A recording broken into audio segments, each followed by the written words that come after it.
Bible says, walk in the Spirit, and you will not fulfill the lust of your flesh. If I've learned one thing in all of my Christian life, it is this, precious friend, that holiness is not the way to Christ. Christ is the way to holiness. Then you fight. You fight for your grandmother. You fight for your ancestors. You fight for your generation. You fight for your legacy. You fight for your children. Get up. Get up. Stop quitting because it hurts. It's supposed to hurt. It's supposed to feel like you can't win. That's when you find out what you made of. I am the resurrection. You can only speak to who you are. I am a dog. You are a dog. You are a woman. You are a fighter. You are a survivor. You are victorious. Now win. Fight back. That same power. Fight back. Go back to war. Burn the ships. When you burn the ships, there's no way out. Burn the ships. It ain't no going home. It's kill or be killed. So don't die. I don't care how strong the cancer is. I don't care if the chemo ain't working.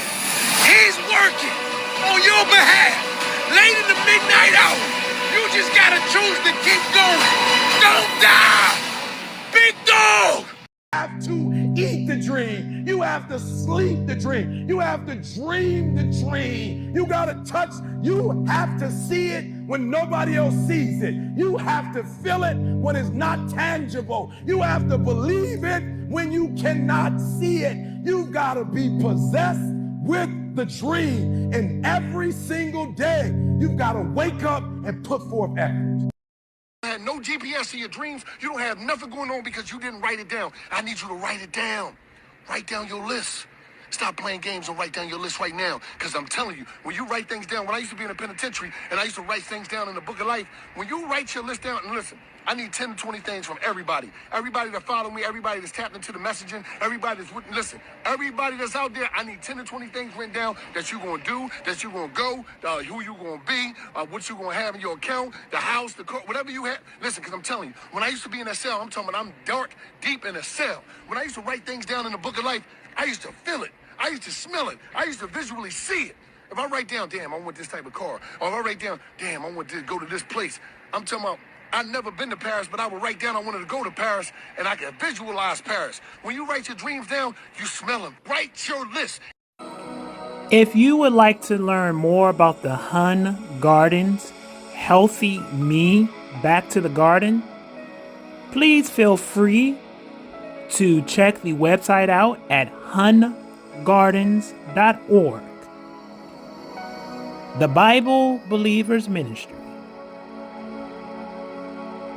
Stay in tune, learn, grow, and you will be able to receive what God has in store for you.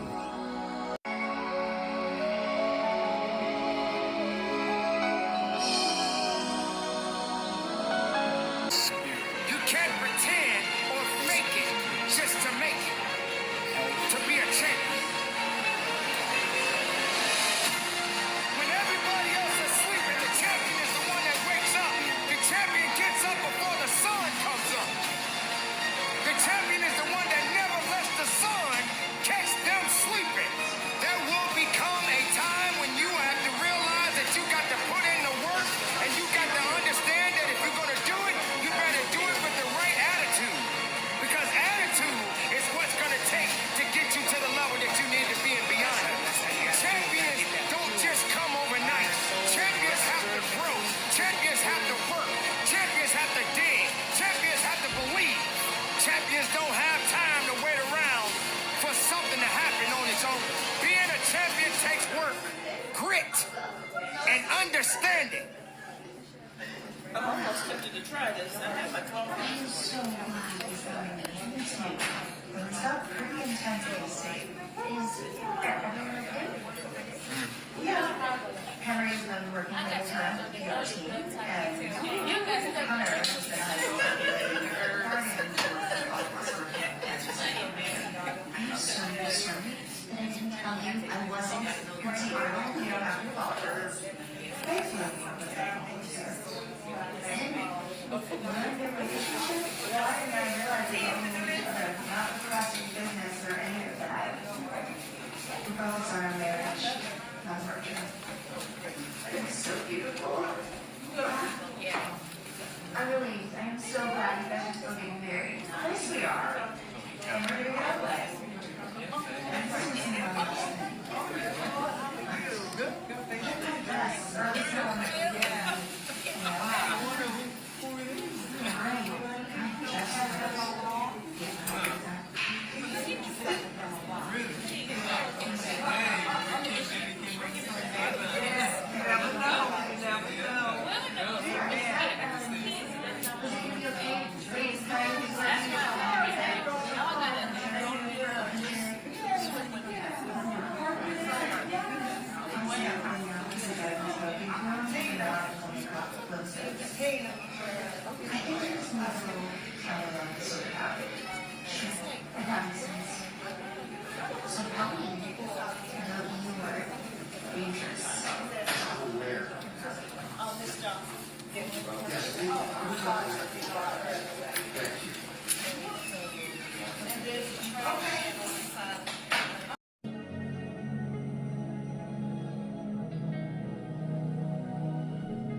Matthew 21,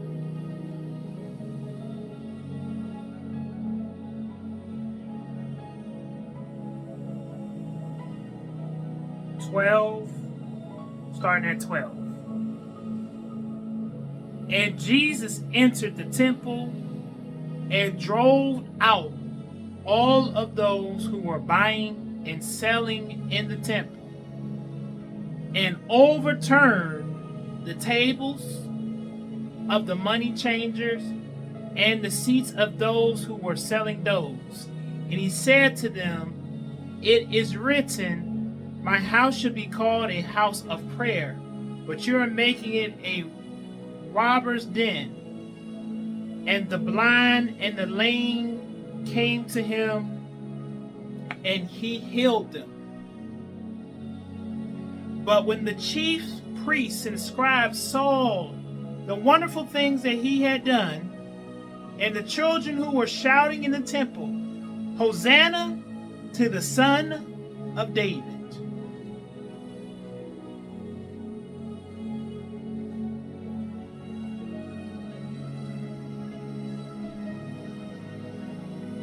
I want to take for a title, what is it that God has called you and I to overturn? What is it that God has called you and I to overturn? Because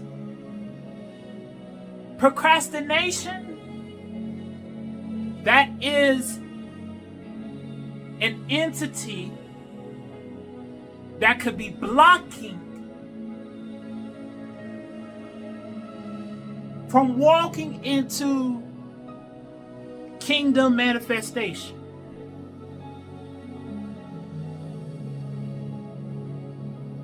Procrastination, is that something that needs to be overturned? Is that something that you have a hard time dealing with? Time management, is that something that you need to overturn? Doubt, is that something that needs to be overturned? Unbelief, is that something that needs to be overturned? Negativity, is that something that needs to be overturned? Insecurity, is that something that needs to be overturned? Lack of confidence, is that something that needs to be overturned? Being hateful, is that something that needs to be overturned? Being and operating in the spirit of bigotry, that's something that needs to be overturned. Hate, that's something that needs to be overturned. Not move with compassion, that's something that needs to be overturned.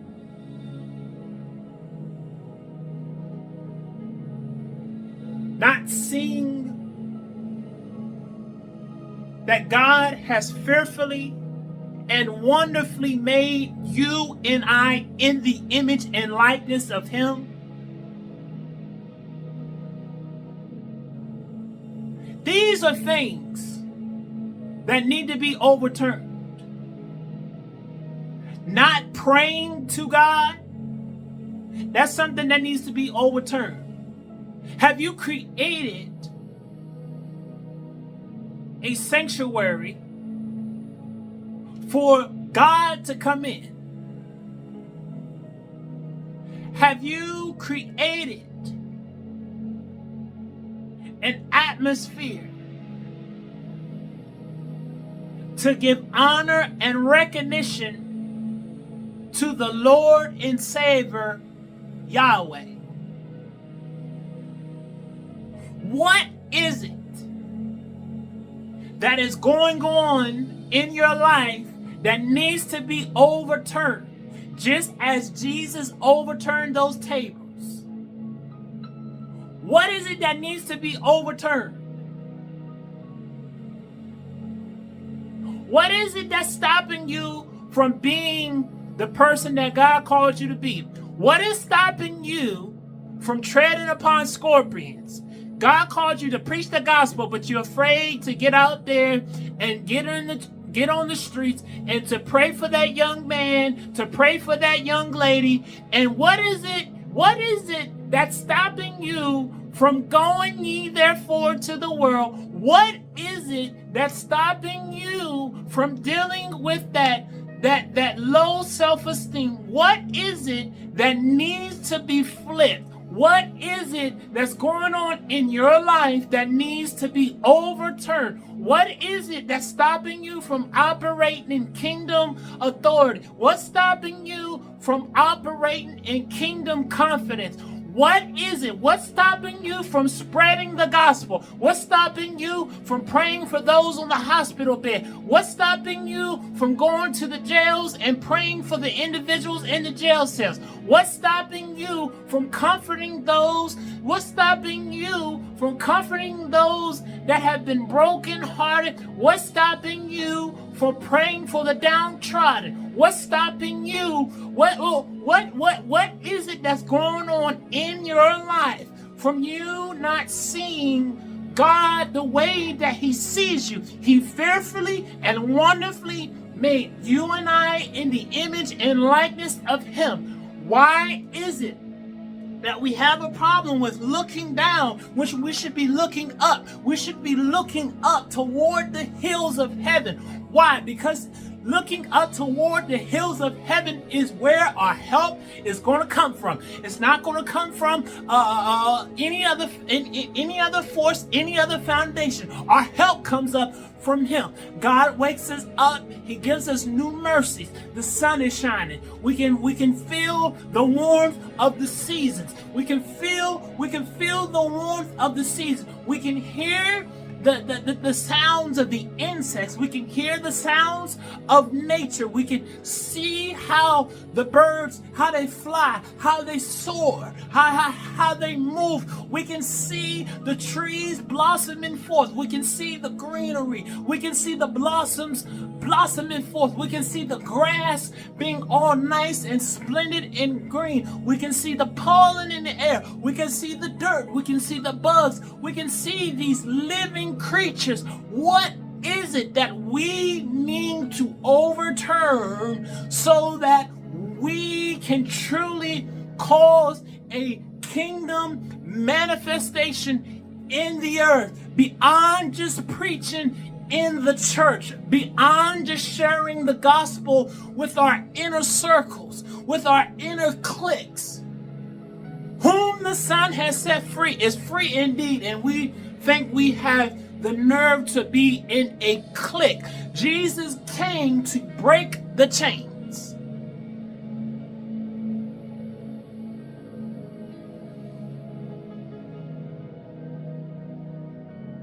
What is it that's stopping us from being all that God called us to be?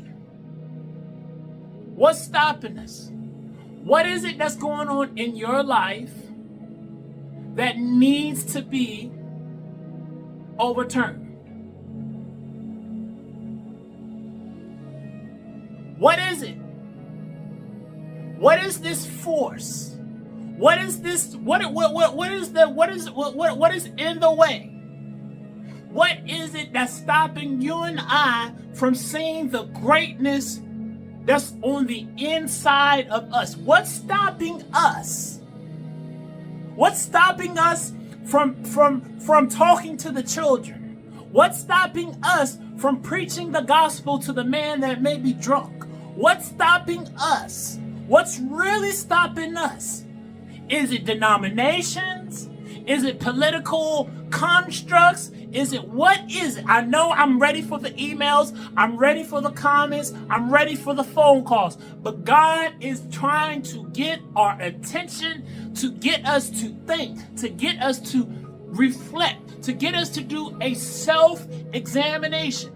What is it that's really going on, and what is it that's really transpiring in our lives? Why is it that we're so consumed and we're so busy with working and doing other things and not taking the time to put in the necessary steps for healing? Not just healing of the mind, but healing of the soul, healing of the temple.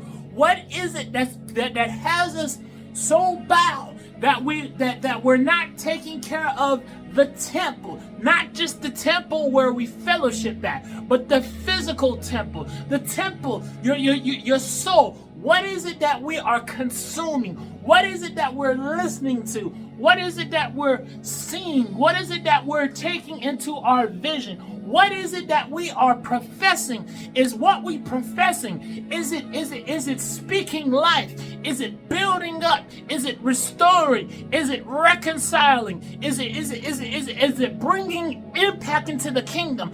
What gift is on the inside of you that God put on the inside of you that you have it on pause and you're not using it to the fullest? What is it? What is it that you are consuming? What is it that we're putting into our physical bodies? What are we eating? What are we drinking? What are we listening to? What are we seeing? What is it that we're doing to make sure that we are operating in full kingdom countenance? Why is it that we're so mean-spirited? Why is it that we can be young and old and be moved by operating in the spirit of being a bully? What is it that's in us that causes us to look down on people? Is it because they don't belong into another denomination? Is it because they're in a certain political party that you're not in? What is it? Why is it that we have so much strife? Why is it that we have so many different things that is in the way? What is it that needs to be overturned so that we can really mount ourselves up high as an eagle to soar? What is it? What is it that we need to overturn? What is blocking us? What is it that's getting in the way? What is in the way? What is really in the way? What is holding us back? What has us gripped? What has us not taking the time to thank God? What is it that's stopping us from thanking God for the kids that we have? What is it that's stopping us from thanking God for the finances that we have? What is it that's stopping us from thanking God for Him countlessly, endlessly pulling us out of situations? What is it that's in the way? That's stopping us? What is in the way from stopping us from soaring? What is in the way that's stopping us from taking over in the kingdom? What is stopping us for us not seeing the vision that God has for our life? What's stopping us? What's in the way? What needs to be overturned What needs to be overturned? What needs to be overturned? What needs to be overturned? What needs to be flipped? What needs to be cross-examined? What is it that needs to have an evaluation? That is the question. On this blessed Sunday, in this blessed season of kingdom soaring, in order for us to soar, we must evaluate. And after we evaluate, we must move upon the assessment, and we must make those adjustments, and we must tend to the voice of God. We must make those changes. Once we make those changes, the earth will begin to see the biggest and powerful move like we've never seen before. It's time for us to do some self-examination. It's time for us to get a renewal of the mind. It's time for us to look within. It's time for us to take those things that's blocking, that's choking. It's time for us to remove those things. And the best way to get those things removed, God, I surrender to you. I need you to come in and usher in your spirit. Lead me, guide me, direct me, make me whole mentally, spiritually, physically, so that I can receive and walk in kingdom authority, because I know that this is the season of kingdom takeover, and I know that you have a purpose and you have a plan, and I know it is your divine will that I succeed in every facet of my life, so that I could be made whole spiritually, physically, mentally, in my mind, and in my health. I thank you. I give you praise. I give you honor. I shout your name. Jesus. Oh, Jesus. Thank you, Lord, for what you're doing. Thank you for the revival. Thank you for the restoration. Thank you for the reconciliation. Thank you for the rebuke. Thank you for the correction. Thank you for leading and guiding my footsteps. I'm Reverend Dr. Kenneth Clark, and I challenge you. Continue to press your way through, and as you do the examining, don't get weary, but stay focused. Receive God's correction, but receive God's correction with love. Peace and blessings. Quickly, you're about to see a video where Pastor Kenneth Clark put a call to action for the saints to come together and put a stop to this gun violence. May the fire on my altar never burn. Say, may the fire on my altar never burn. May the fire on my altar make me a house of prayer. Yeah. May the fire on my altar never burn. May the fire on my altar